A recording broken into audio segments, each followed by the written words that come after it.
Sebagian besar proses pencernaan dan penyerapan dalam sistem pencernaan berada di usus halus. Menurut Sherwood 2011, usus halus terletak berlipat-lipat di rongga abdomen, termasuk bagian terpanjang dari gastrointestinal, yakni terbentang dari ostium pyloricum gaster sampai pilika ileocecal. Bentuknya berupa tabung dengan panjang sekitar 6-7 meter dan diameternya menyempit dari ujung awal sampai ujung akhir. Menurut Drake, Ricard, L. Fogg, Wayne, Michelle, Adam, W.M. 2014. Usus halus merupakan tabung kompleks berlipat-lipat yang membentang dari pilorus sampai katup ileocecal. Pada orang hidup, panjang usus halus sekitar 12 kaki atau 22 kaki pada kadaver akibat relaksasi. Usus ini mengisi bagian tengah dan bawah rongga abdomen. Ujung proklamasinya bergaris tengah sekitar 3,8 cm, tetapi semakin ke bawah lambat laun garis tengahnya berkurang sampai menjadi sekitar 2,5 cm. Baik, saya akan menjelaskan tentang struktur usus halus. Yang pertama ada duodenum, yang memiliki anatomi berbentuk melengkung seperti huruf C, atau kuku kuda. Letaknya dekat dengan capitan keras dan berada di atas umbilikus. Panjangnya sekitar 20-25 cm dari pilorus. Sapaginium dan memiliki lumen yang paling lebar dibanding bagian lainnya. Pada yang terdapat pankreas dan merupakan tempat bermuaranya saluran empedu dan saluran pankreas, dinamakan papilla vateri.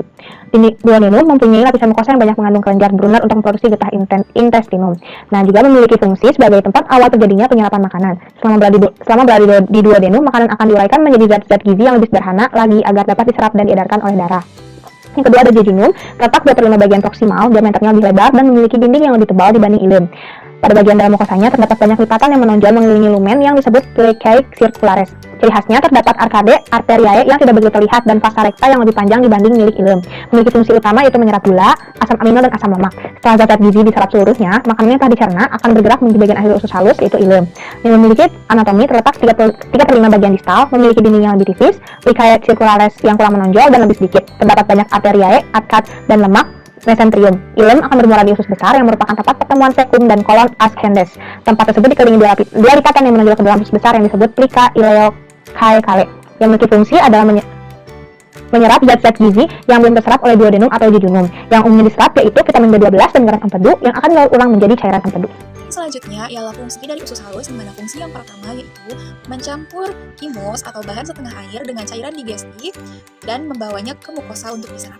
Lalu fungsi yang kedua yaitu menyerap secara lengkap unsur-unsur karbohidrat, vitamin, protein, lemak, dan mineral. Nutrisi yang diserap kemudian akan dialirkan ke dalam darah. Lalu fungsi yang ketiga menyerap sekitar 90% nutrisi dan air melalui proses digestif. Lalu fungsi yang keempat yaitu membantu menjaga keseimbangan cairan dan elektrolit. Halus membantu menjaga keseimbangan cairan dengan menyerap 80% air yang dicerna oleh tubuh, juga menyerap elektrolit seperti natrium. Selanjutnya, mekanisme digesti atau pencernaan pada usus halus. Proses pencernaan dimulai dalam mulut dan lambung oleh kerja ptyalin, asam klorida, dan pepsin terhadap makanan yang masuk. Proses pencernaan dilanjutkan di dalam duodenum, terutama oleh kerja enzim-enzim pankreas yang menghidrolisis karbohidrat, lemak, dan protein menjadi zat-zat yang lebih sederhana.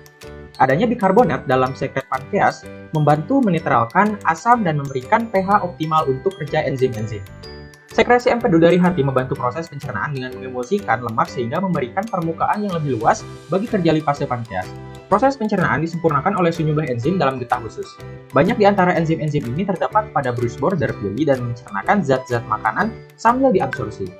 Selanjutnya, pergerakan segmental usus halus mencampur zat-zat yang dimakan dengan sekret pankreas, hepatobiliar, sekresi usus, dan pergerakan peristaltik.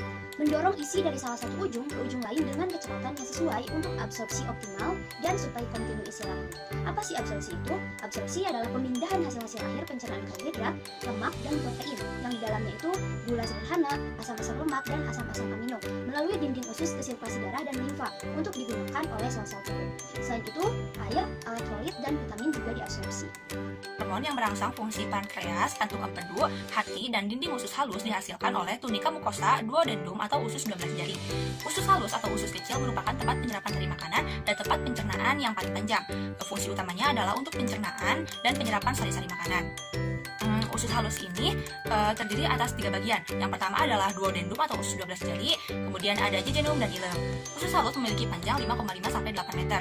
Panjang duodenum kurang lebih 25 cm, jejunum kurang lebih 7 meter, dan ileum kurang lebih 1 meter. Di dalam usus halus ini terjadi penyerapan sari makanan. Penyerapan pada usus halus ini dilakukan oleh enzim-enzim yang fungsinya dirangsang oleh hormon sekretin. Enzim tersebut diantaranya adalah enteropidase, dipeptidase, maltase, laktose, sukrose, tripsin, disakarase, dan peptidase.